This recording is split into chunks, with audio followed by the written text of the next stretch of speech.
much for attending today. First, by way of an apology, we were expecting to have Chris from one of our customers this morning, but unfortunately he's mailed us to say he can't make it. Nevertheless, we've got plenty of really relevant content with a lot of customer examples that we'll bring out. So I hope that's not too much of an issue for you, and we'll proceed with the webinar. So, by way of introduction, we've got four of us speaking today, and we've got our guest Alan Reed, who's been around the industry for a very long time. So a lot of perspective from the different speakers, and we'll all be covering different parts with a Q&A as well. We're recording the session, and we'll basically be submitting the slides and the recording of the session to you all over email over the next few days. If you've got any questions, please put them in the chat. We already have some questions from people who have responded earlier, but we'll cover those towards the end as well. And what we're going to cover today. So firstly, it's a little bit from me, scene setting. Then we'll be hearing from Jeremy to go into a little bit more detail and some conversations with Alan.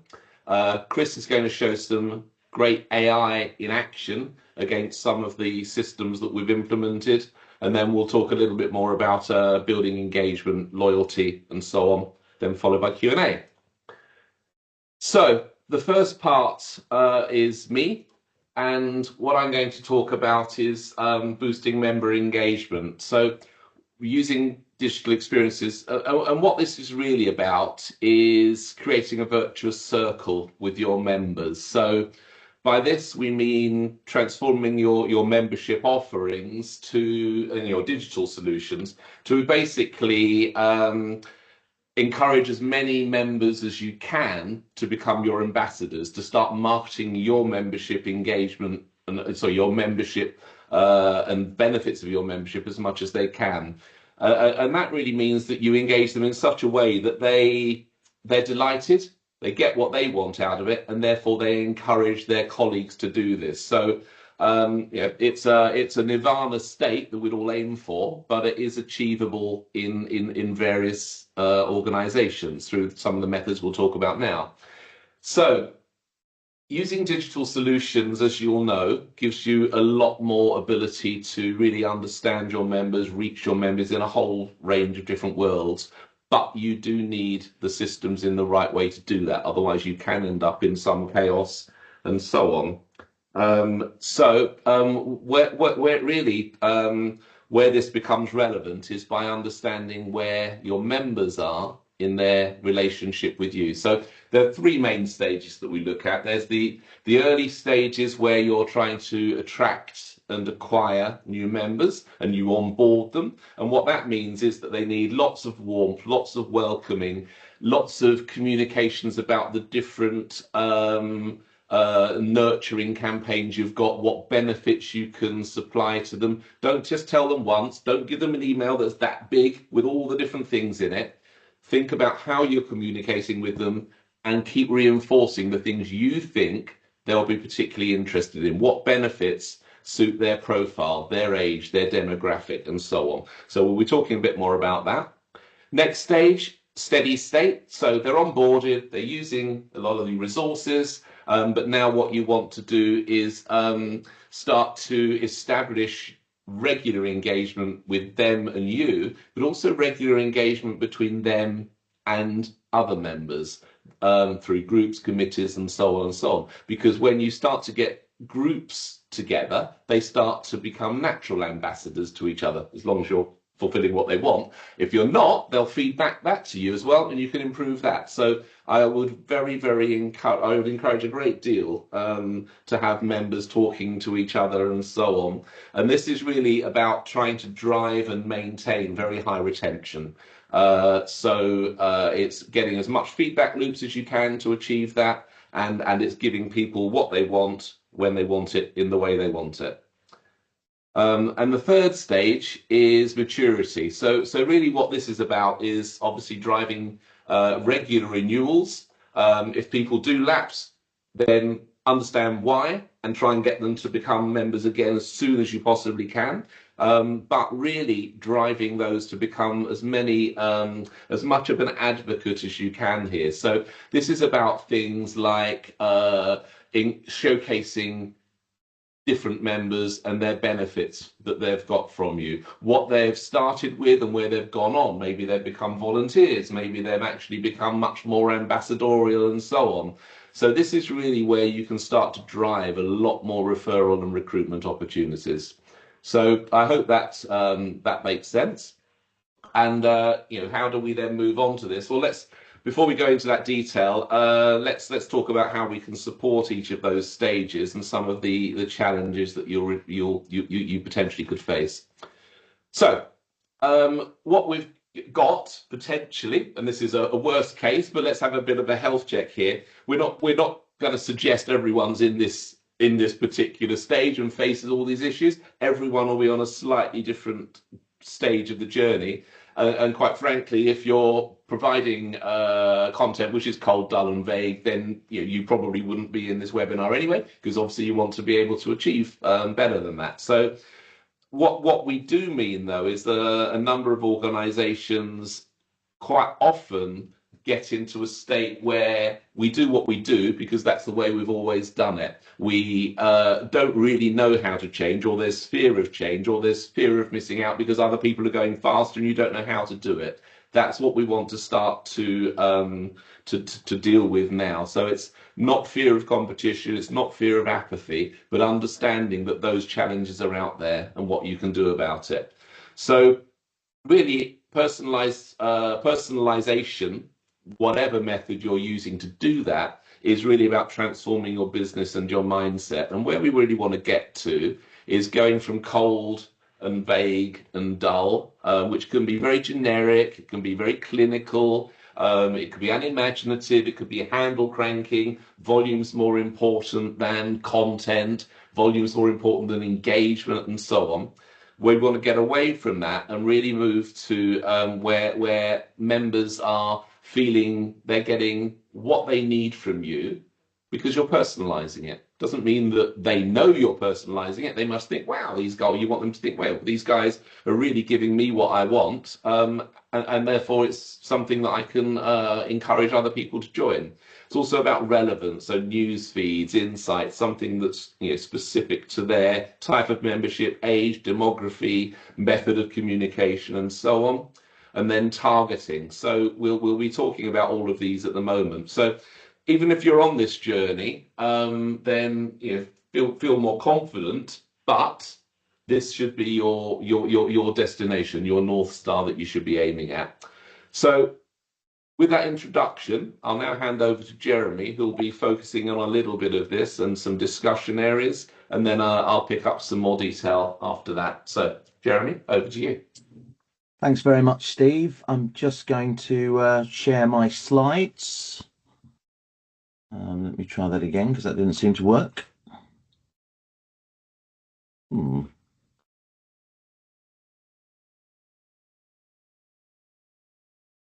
Steve, for whatever, here we go, finally. Taking a long time to load. Magic of Teams.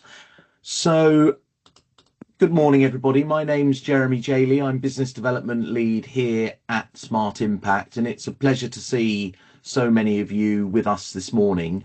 Thanks, Steve, for that intro to some of the key areas that we want to discuss and focus on this morning. Probably unsurprisingly, quite a lot of follow-on from what Steve has just said there in what I'm going to be talking about. I've been asked to talk about some of the key challenges that associations face when it comes to boosting digital engagement with their members, and to highlight some of the must-do activities that they need to be focusing on to overcome these, particularly in relation to their members' data. And I'm very lucky to be joined by Alan Reed, who, as Steve said, is an independent consultant to the membership sector, who's going to share some of the ways that organisations he's worked with have done just that. Thank you very much, Alan, for your time this morning. I'll come to you with some questions in a moment. So, look, I think the good news is that the principles behind strong member engagement have been known and understood for many years. The challenge is, and always has been, having the right tools and the resources to make that a reality. And many associations have not had the luxury of large marketing budgets or specialised teams able to focus exclusively on this challenge.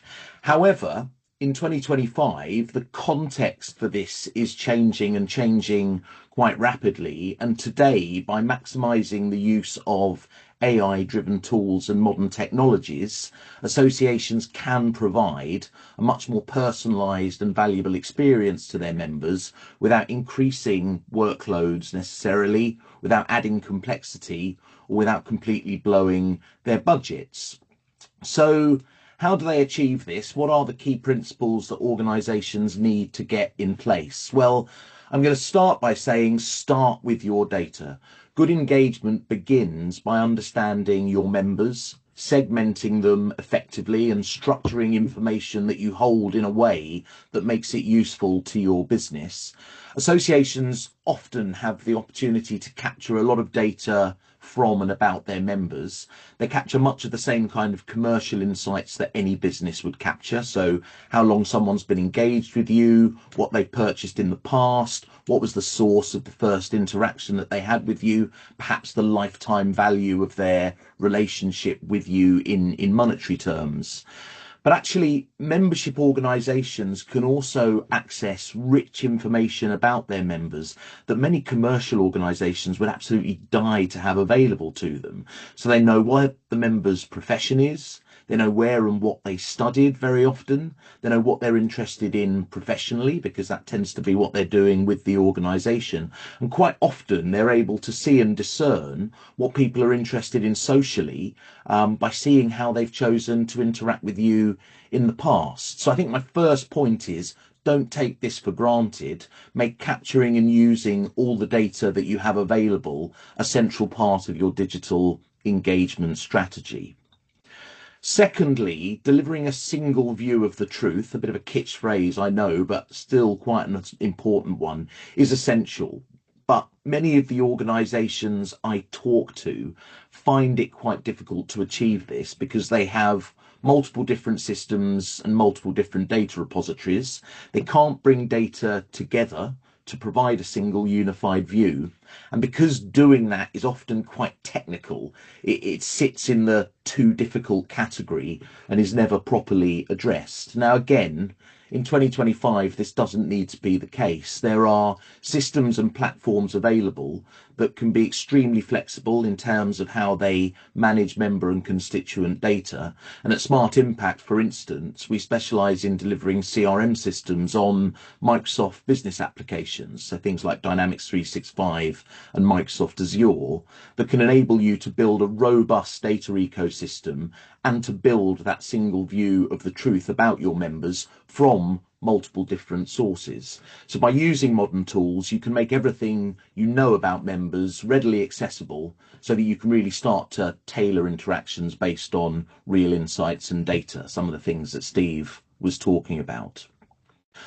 My third point is, if it moves, track it. Member engagement isn't static. People interact with your association in a multitude of different ways and contexts, and by tracking their activity and monitoring the different ways that they're engaging with you, you can continuously learn and refine your approach.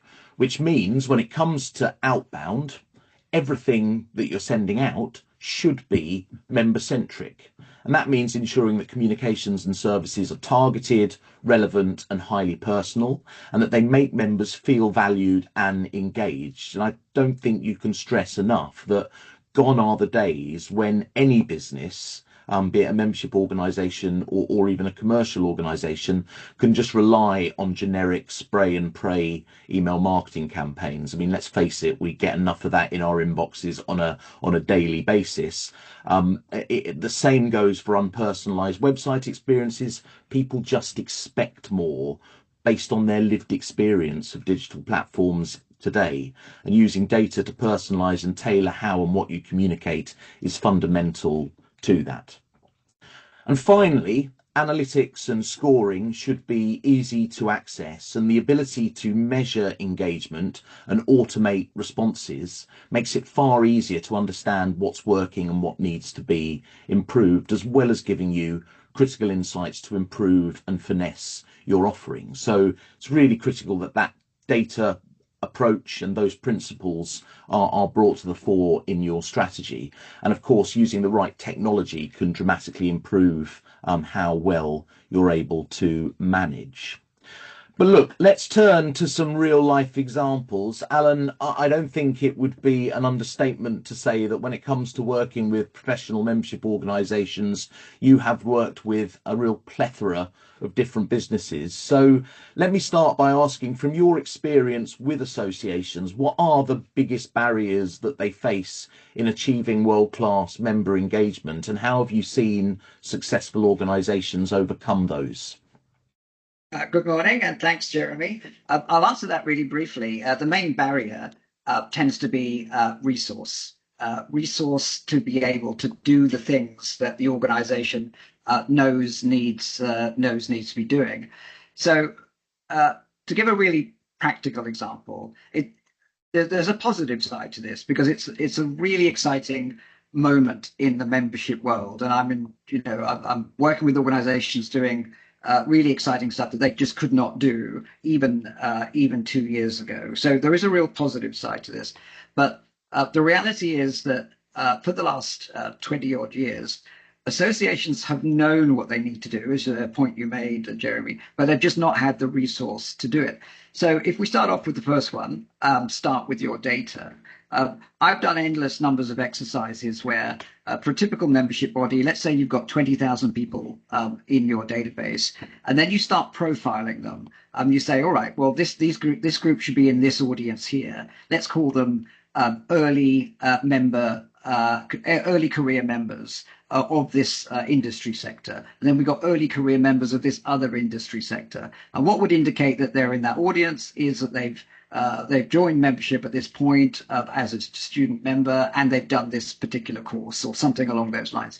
Anyway, a really typical outcome from any kind of information architecture exercise is that a typical membership body will end up with something like 30 to even 50 different audiences within that 20,000 people.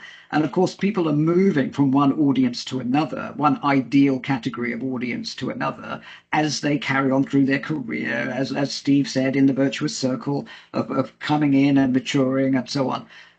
And no one's got the resource to track all of that. No one's got the resource to profile them adequately, so that when you're communicating with them and when you're emailing them, or when they land on your webpage, that they're being treated appropriately. But now, for the first time, with AI-driven tools, the AI can do it for you. You can say, inexpensively, in a way that most associations can afford, you can explain what your audiences are and the kind of things that make up, being in that audience as opposed to being in that audience, and why you might move from one to the other in plain English. And then the AI will segment it for you.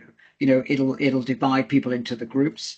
And then, of course, we get the other example of being deeply personal when it comes to outputs and content. So if you've got 30 to 50 audiences, you should ideally have 30 to 50 variations of content that you're putting out. But again, no one's got the resource for doing that.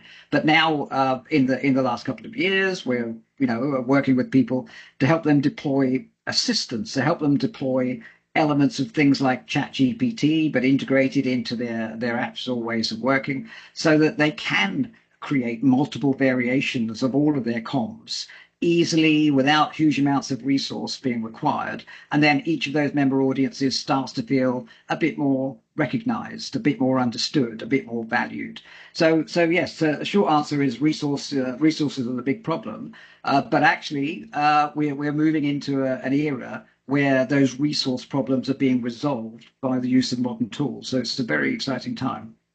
It certainly is, Alan. I mean, I think, in in one sense, what you're saying is you need to be able to use the technology, leverage the technology to help you with that resource challenge and do some of the heavy lifting. And it's quite exciting, some of the AI tools that Microsoft are bringing out to support this in their CRM. So a big one is natural language segmentation. So, doing exactly what you just described there, being able to put people into different groups and categories. Don't have to, be a sort of data whiz or someone who really understands the structure of the data to do that. You can use natural language statements to do that segmentation. And then at the other end is content generation. Dynamics 365 Customer Insights, which is the marketing automation platform within CRM, enables you to generate content and do that personalization that you've just described automatically. So if you say, write me 3 versions of this email for these 3 different audiences, it can tailor and personalize how they do that, making, that sort of challenge of not having the time to do it really evaporate. So that's really interesting. Many associations struggle with fragmented data and systems. It's a common challenge, and finding that single view of the truth is quite difficult. What tips and tricks can you give people to make it easier and more accessible and actionable to do that, Alan? Well, it used to be that the advice was you had 2 options if your data was all over the place. Some of it's in your campaign email system, some of it's in your CPD or exam system, and some of it's in your CRM, and the rest of it is scattered around in spreadsheets around the organization. And the advice really up until 2022 was that you had 2 options. Option one was stop doing that stuff and get a properly integrated system that will cope with as much of that in one place as possible. And option 2 was go and get people in your organization who are information architects and can pull it all together in a BI tool and so on. Both of them are expensive and not always that practical. What we are seeing now is that organizations have a third option, which is to introduce the AI tool to essentially join the data together while it's still in place, without needing an information architect, without needing to queue up with a muffin at someone's desk and say, can you do this for me, please? And then you'll get your list of data back a month later, and it won't be what you wanted.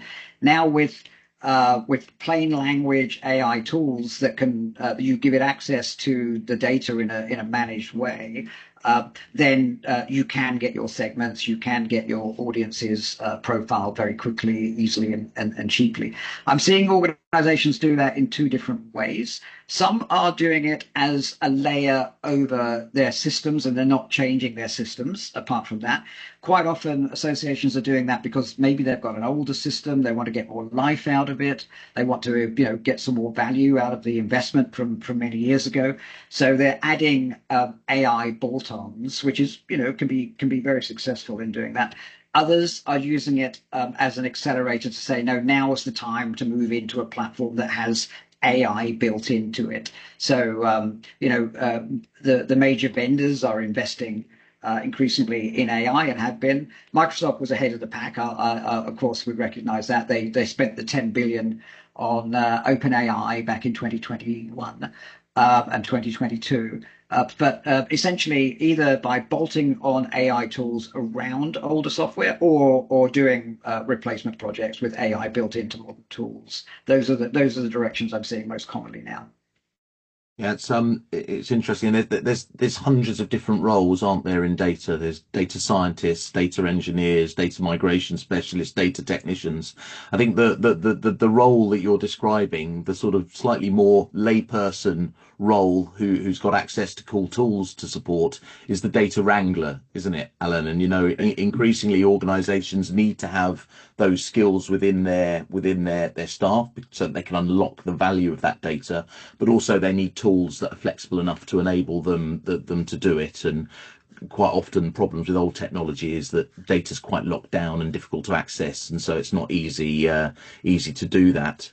And then I think the other point there about creating a layer where you can do new and innovative things with data is absolutely essential as well. And to support that, underneath the hood, organizations need platforms that make it quick and easy for you to get systems working together. You know, the idea of a single monolithic system that holds everything, you know, has been proved not to be the way people work, because people want to be much more dynamic and agile in terms of adopting new systems. It's about having the right data ecosystem to support that. Modern APIs, modern data extraction layers, modern tools for getting systems to work together. And obviously, as you say, AI is helping that enormously by doing some of the heavy lifting. So look, one final question. Sorry, may I just say one thing on that, if I may? Sorry, Jeremy. I agree with all of those things. And the challenge has been that, you know, some of the language you were using there about, you know, APIs and layers and so on, has been a real barrier in the past, because it all has been very technical, costs a lot of money, involves specialized people, specialized suppliers, and so on. And one of the things that, you know, through hundreds of membership projects, I've come to realize over the years is that one of the most effective things any association can do is enable their own staff with access to their own data. Really, in a sentence, that thing, so that the staff member can say easily, give me a list of people who are A, B, and C, but not D, because I want to offer them something. I want to send them something. I want to see if they'll take us up on this new offer, or I want to understand them better. And because staff have not been able to say that simple thing of give me a list of that meet these criteria but not that criteria in plain English, it's always been this huge barrier. So they've always been hindered hugely in their ability to do things for the membership. And that's why the big focus has always been on single view of the truth, because if it's in one place, then it's the smallest barrier to colleagues getting their hands on their own data and their own intelligence and being able to do things for their members. Now we're in this position where those barriers are being taken away in a different way through the use of modern AI tools, so that the staff are empowered by being able to do things in plain English and have their own insights and say, oh, what does that mean? Can you turn that into a graph? Can you turn that into, you know, this kind of analytics? And people can do it themselves without any technical skills. So people are able to do an awful lot more for their members than they were before at very low cost. Sorry, Jeremy, you were going to ask another question, I believe. Well, I think, Alan, to an extent, you've actually answered the question. Fantastic. I think, you know, absolutely what you've described is the paradigm that people should be aiming for, isn't it? People need to be empowered to use their data, to personalize how they engage with members, and to really, you know, make their services relevant. So I think that probably says it all. Thank you ever so much. I think Steve's going to have another chat with you in a bit, but I'm going to pass over in the interim to Chris, who I think is going to give us some examples of these tools in action. Brilliant. Thanks, Jeremy. Thanks, Alan. I will take you through a couple of different scenarios that we have, time permitting. So I think quite a key theme that's come out of Jeremy and Alan's conversation is around resources. So we have big aspirations, a lot of things that we want to do, but do we have the team? Do we have the capacity to actually execute that? And AI has the ability to help us do so much more and so much more value-added things by taking care of the background processes for us. So I'm sure Steve will chat a little bit more about what's on the screen at the moment later on, but with Smart AI, we built a series of AI assistants on top of ChatGPT, which is specifically trained around the information pertaining to different organizations, or your organization. So things like your target audience, your brand profiles, your products, your propositions, and things like that. And we fed that into our assistants to enable you to be able to really get the best content and best information out of the assistants as we go through. So we have over 100 assistants that cover things from marketing to finance to HR. And I thought for today's conversation, it would be quite cool to take you through just a marketing process, and we can have a look at how we can use assistants and AI to take what might have been multiple days worth of work to get something and put it into a couple of minutes. So what I'd like to do to take you through a bit of a workflow is that we have a whole bunch of very boring marketing KPI data. So we could see that we pulled this in through things like Google Analytics, etc. And we have a lot of data. Now I want to get this data into an email campaign at the end of the day. So how would I go about that? How would I go about assessing that data, coming up with a strategic plan, and then creating the content for that? Well, by stringing together various AI assistants, we can do that. So if we had to start with one of them being our KPI reviewer, and you'll see how we will plug multiples in a second. And I'm going to ask it to please prepare the marketing KPI report.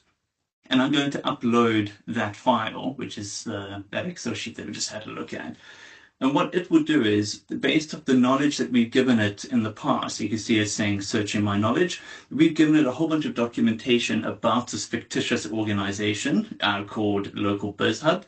And it's going to prepare that report in the way that we've specified it in the past. So this is really key to getting consistent information out. We've trained it with the various templates. So as a board, I want to receive this data and the report from this data in a very specific way.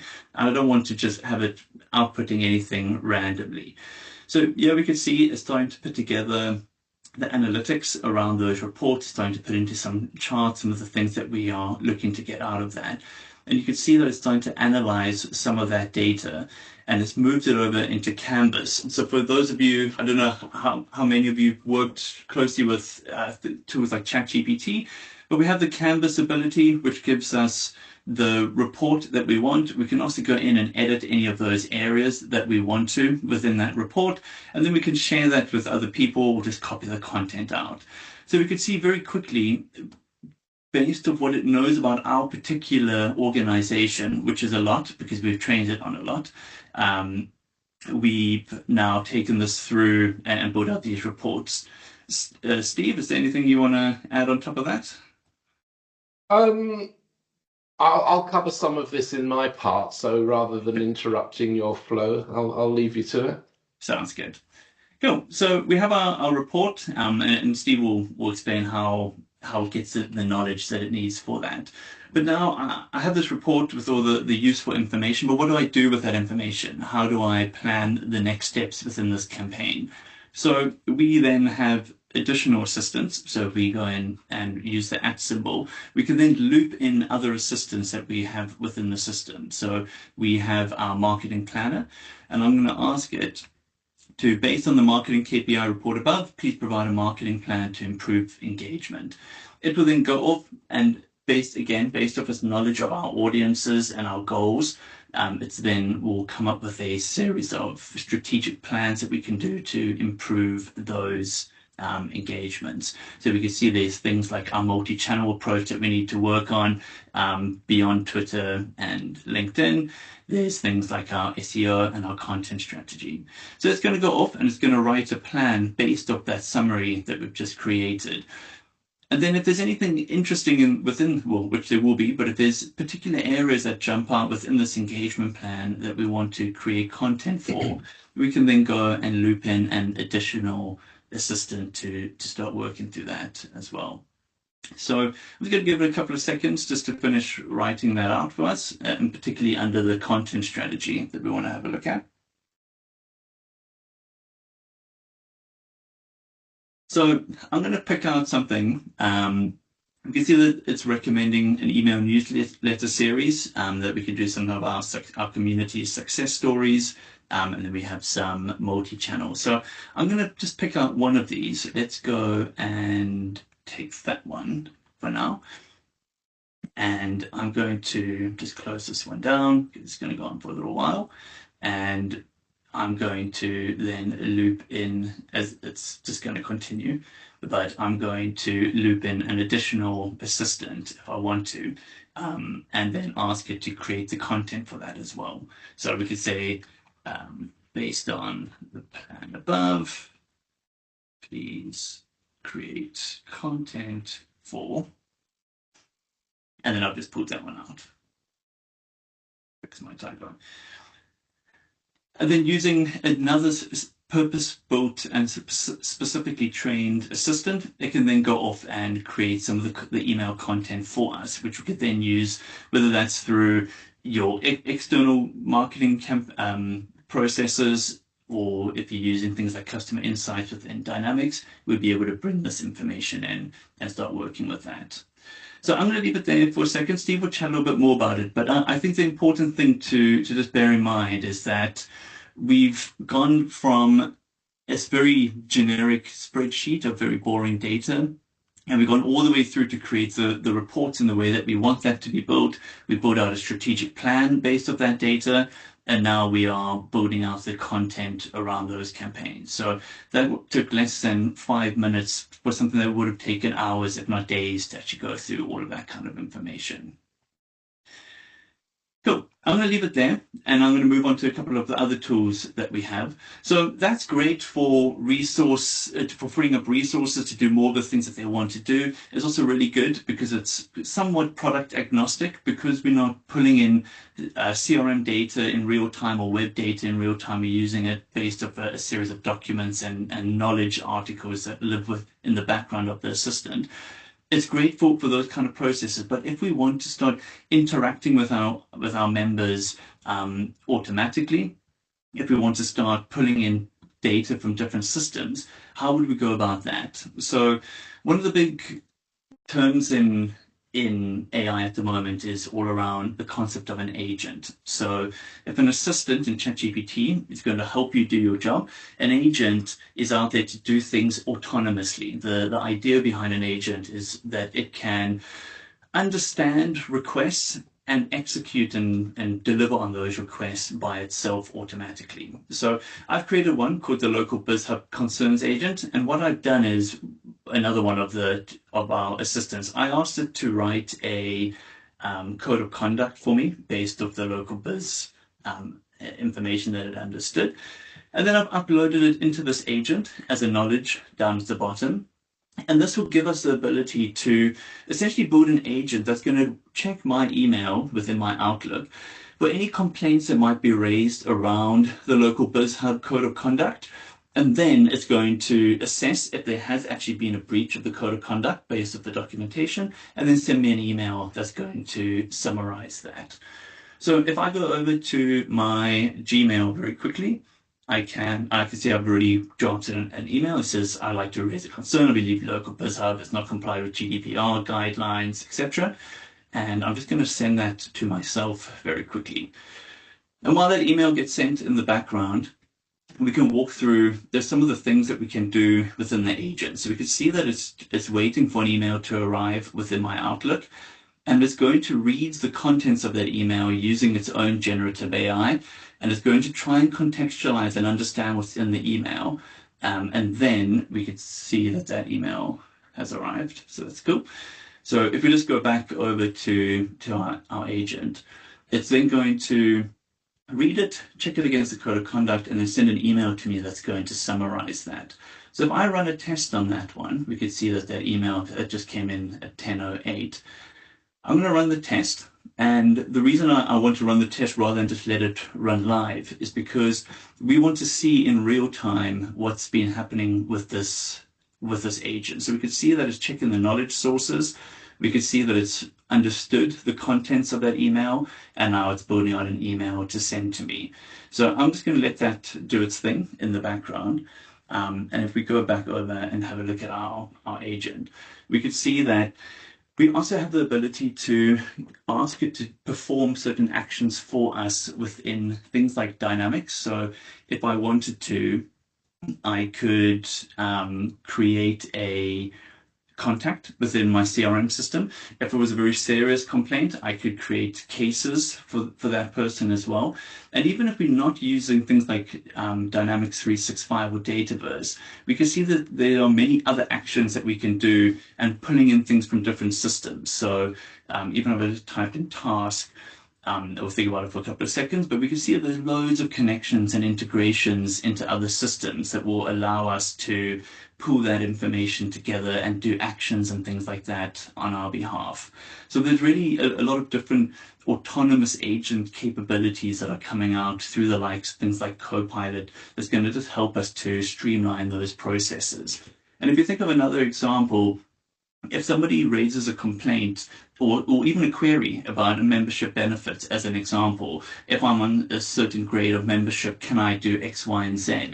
If we provide our agents, either with that information through a Word document or through something like a website that contains that kind of information, we can allow an agent to communicate back and forth on our behalf or on behalf of our organization. And this is a big change from where it was in the past, where we needed to use things like topics to really train an AI that if they mention grade and events, then look for this kind of information. We don't need to do that anymore. We have the ability to simply ask it to try and understand it in its own context. So that's quite a cool advancement. We can see that many of these functionalities are still in preview mode. So it's worth just noting that some of this information that we're looking at today is obviously subject to change. It's a very nascent industry, particularly around the agent side of things. So I'm going to leave it there. Just in terms of timing, I hope that helped on the agent side.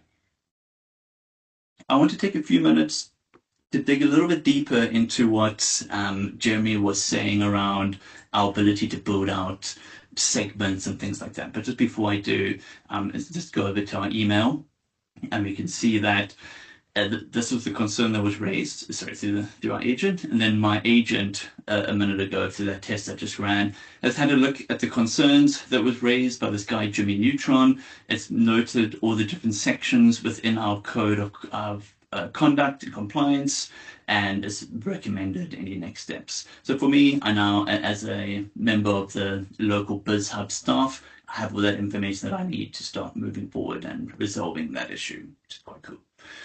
So if I just take a couple of minutes very quickly to move over into Dynamics 365 and just take you through the third kind of flavor of AI, and that is the AI that sits within the tools that we're using on a day-to-day basis. So it's not like ChatGPT that lives outside. It's not like Copilot that's looking to pull in data from different systems and do things. This is going to help us do the things that we need to do in the systems that we're using. So within Customer Insights Journeys, which is the marketing module of Dynamics, we have various Copilot functionalities that will help us do various things. So if I go into an email around our local BizHub guys again, we can see this is a pretty generic email. It's quite boring, really. But if I go over onto the right-hand side, we can see there's a little Copilot icon, and it says Content Ideas. And if I click on that, it's going to have a look at the content of the email, and it's going to pull out some of the particular keywords that they think is within that. So things like connect with local entrepreneurs. And then I can say what kind of tone of voice I'm looking to communicate in. So I'm going to say on casual, and let's say get ideas. And it's then going to have a look at previous emails that we've sent through the system. It's going to learn about the kind of communication that we do. And based on that style, whether it's casual, which is why we see a lot of emojis, or whether it's more formal, which is going to be kind regards, dearest, etc., we'd then be able to pull that kind of information in. And then any of these ones that we like, if we want to add that into our email, all we need to do is to say add to draft, and then we can pop that anywhere in the email that we would like it to go.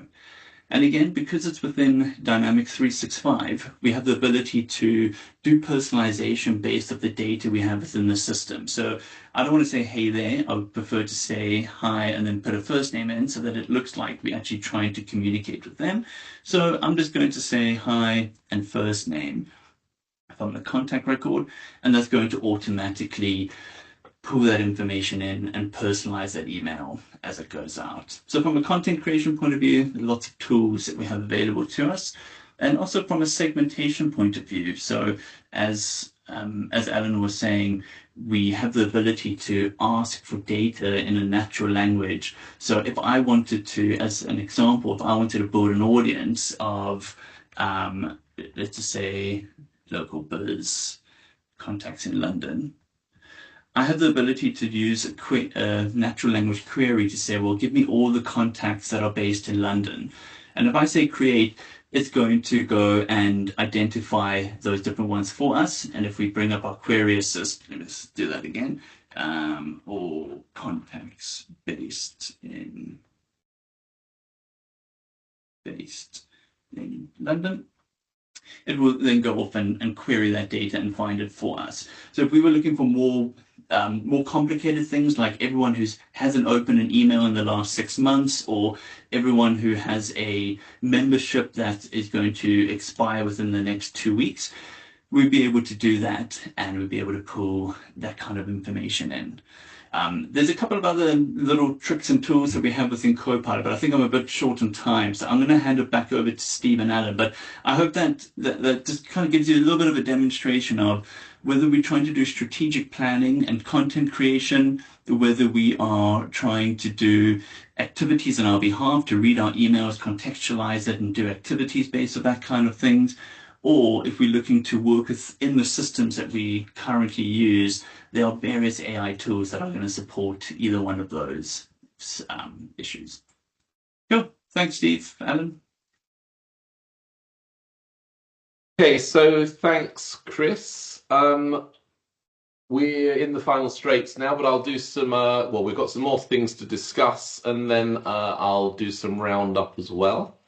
So, we've been talking about virtuous circles, and let's re-emphasize the core purpose of this. So we're all about personalization strategies to drive up member engagement, and returning to this idea of the virtuous circle, that there are 4 key areas. So first is really, we're going to go into these in detail, but firstly, member experience, which is starting with digital and face-to-face personal experiences on the phone, experiences of what it's like to be a member.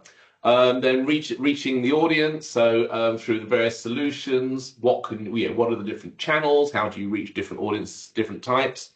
Appreciation, and this is quite often not covered. So this is all about different member stages, but particularly mature members, and it's about finding digital, physical, other ways to recognise and celebrate the members, and what value you've offered them and how that's helped them.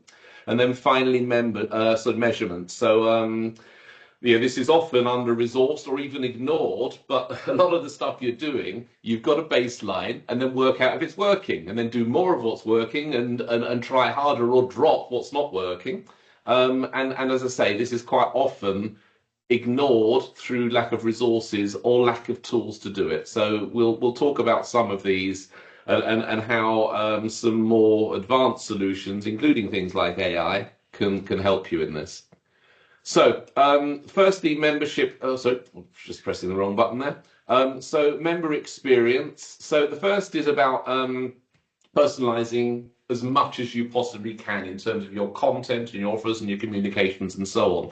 So the sort of things I would suggest around this is, can you give your members a place on your portal where they can start to self-profile, say what they're interested in, tag the sort of communications channels they work with, because they love, I don't know, Twitter, but they don't like email. They don't want you to ring them up, but they do want you to send letters to them, or whatever it is. So work out what information they're keen on, of what types, and how they should get it. And I think that's really important.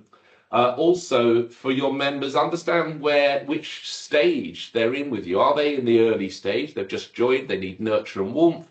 Are they in a steady state where you can start to grow them? Are they in maturity, in which case you need to keep them delighted and drive them to become ambassadors and marketers for you? So understanding where they are in their life with you should be able to enable you to change the messaging types and the content that you're giving to them.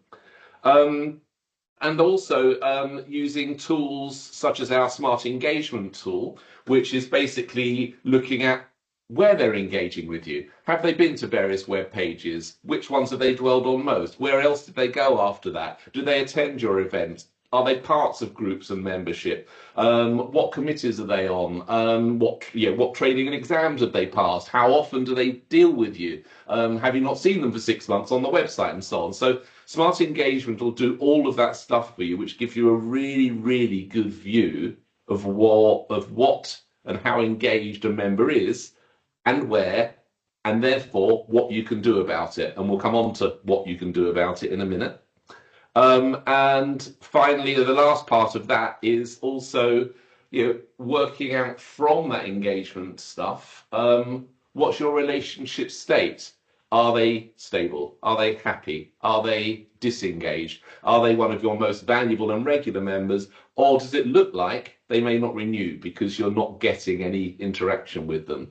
So this all links to content strategy and stuff as well, which brings us on to a bit of what Chris was covering. So, do you use ChatGPT for content, or shouldn't you use ChatGPT for content? And this is a massive subject. So rather than covering that in the time we've got now, I'll refer you to some of our previous webinars, particularly those in November last year, which are all on our website. There are recordings there, but we cover this in quite a lot of detail. And for those of you that are more interested, we also are very happy to do half-hour engagement, which is free of charge, where we just cover what these tools do, how they would work for you, and so on.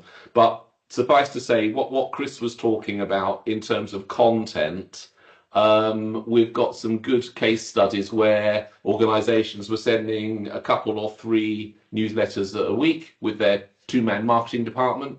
Now they're doing 20. That's all down to the power of using our smart AI tool set, using ChatGPT, because it's very good at producing lots of ideas in lots of different formats in your style. So that's that. So the key thing is preference-based content. So if you can align what your members want and send them that stuff, then that's good. And that's, as I say, through things like asking them to tag what they're interested in, and then tagging each document or each piece of collateral you've got with the same tag. So what are they, basically it's a fuzzy logic. It's like a dating agency. People who are interested in this particular subject, this content's about this particular subject, so start to serve that to them in the different channels you've got. And also label the stages that your collateral is useful for. Is it early stage? Is it steady state? Is it maturity? And so on. But also, as well, think about the channels. What demographics are you aiming at? Do they prefer email, social, YouTube, long YouTube, short YouTube, tiny TikTok? So again, it's very important to start having a mix of channels, and we'll talk about that in a minute. And the final part I'll say on this is about tailored emails and workflows. So where tools like Smart Engagement can say, here's the different profile of these people and what we think you should be doing more of and less of to make them renew or to drive them into a most valuable member, that data can feed directly into automated marketing systems such as Dynamics Marketing, which is now called Customer Insights. That can create a lot of different journeys, so you can have a journey of different steps you go through for nurturing new members 0 to 3 months, from 3 to 9 months. Then you transfer them to a new workflow for renewing 9 months to 15 months and so on. So you basically have different workflows that you can drop different members in based upon what Smart Engagement data tells it, and it will start to communicate with them and then react and grow and learn on their reactions to those things. So very, very powerful, makes you able to act like a much, much bigger organization, but without any more headcount. So those are the sort of things that we can do on that. I need to zoom, but so audience reach, we're talking about reach strategies here and so on. So omni-channel, this is really about the different communication channels. And I'm not just talking about text or WhatsApp social or LinkedIn or email, but also things like, can your portal display personalized messages to members based upon the data in your CRM? Because many can't. Ours can. So we can say, Chris, you're overdue for renewal. Please renew now. Or Alan, I understand that you came to this session. This one might be interested for you as well. So please sign up here. So we can start to drive different messages in the portal. But even better, that can change based upon what someone did 5 minutes ago. So it learns and it can change very quickly. Again, really good for those people that want to, if you drive members back more through your portal and get them to do more stuff, that's a really useful thing. So there's a lot of buzz at the moment about membership associations trying to get as many younger members as they possibly can because they think they have a demography issue. So there's a lot of focus on Gen Z or Zoomers, who clearly have particular tastes that are going to be different from others. But I would still say don't forget the other groups. There are still millennials, there are still other more mature groups that you should be servicing and aiming for as well. So don't just focus on Gen Z, but this means things like, do you use Twitter or not? And Elon Musk's done good job to make that much easier decision for a lot of us. But things like Instagram, TikTok, and so on, they generally are focused and used by different demography groups. So if you want to worry yourself, go and search for the latest.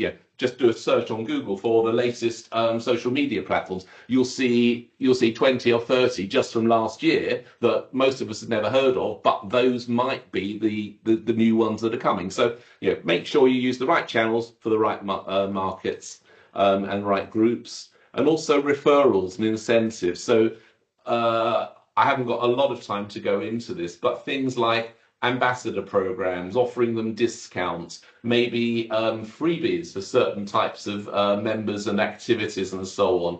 Maybe you have elite only events for different types of member or different levels of interaction and so on that you can use and try to grow and nurture ambassadors. So lots of different things you can do about reach, and a lot of it can be done automated by systems. You don't need loads of staff to do it once you've got these systems in place. So next, appreciation. And this is really, again, other ways to really drive your member happiness up. So profiles and testimonials. A lot of membership associations, particularly in the marketing area, should become as much more like journalists as possible. So, encourage and engage with your members to try and get them to become a spotlight, describing their experience with you, why they joined, what they hope to get out of it for new members, what they have got out of it for older members. This is really, really valuable stuff. And getting a quote or two, putting that as part of a newsletter, putting it on your website can be really good. And there's a lot of organizations that go on to member success stories. They have things like Member of the Month, and they'll highlight testimonials, what these guys have achieved, how it's altered their career because of the things they've learned and so on. So it can be really good. Maybe some of them have crossed over and become volunteers or run groups and committees. So really helpful stuff. And then the final one is speaker opportunities. So this is for the real Braveheart guys. But a lot of, if you go to things like MemberWise, you'll see loads and loads of really, really good speakers. There's lots of good speakers from associations and members of associations that stand up and talk about the sort of things that they've achieved. So that's really useful, and I think appreciation is underappreciated. I think people should do it. Membership associations should spend a lot more effort in this. And then finally, measurement and response. So I talked about our smart engagement tool. But definitely do work out how you can measure where your audience is engaging and how much and what they're not doing, and then try and drive that through actionable feedback loops, through tools like dynamics marketing, customer insights. But essentially, it's really working out what you can alter and getting good feedback so that you can do more of the good stuff and less of the bad stuff. So it's the you asked, we responded type of model. But key, that data analysis can also help you spot those that are likely to not renew. So let's go back.